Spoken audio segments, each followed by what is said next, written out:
রাধে রাধে হরে কৃষ্ণা।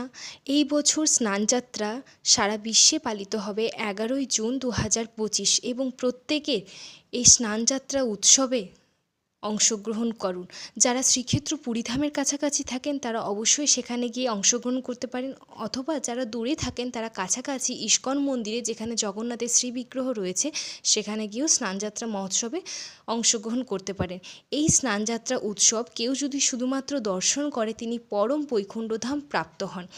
এই দিন শ্রীক্ষেত্র পুরীধামে জগন্নাথ দেবকে 108টি কলসির জল দ্বারা স্নান করানো হয়। 35 কলসির জল জগন্নাথকে, 33টি কলসির জল বলদেবকে এবং 22টি কলসির জল সুভদ্রা দেবীকে এবং 18টি কলসির জল সুদর্শন চক্রকে করানো হয়। এবং এই দিন আপনারা বাড়িতেও আপনাদের শ্রীবিগ্রহকে স্নান করাতে পারেন, তাতে পঞ্চদ্রব্য করেও হোক বা ডাবের জল হোক, বা আপনারা যদি শুধু জলে চন্দন গুঁড়ো, অগ্রু এবং তুলসী পাতা ও ফুল নিবেদন করেও আমাদের মহাপ্রভু শ্রী শ্রী জগন্নাথ দেবকেও স্নান করাতে পারেন।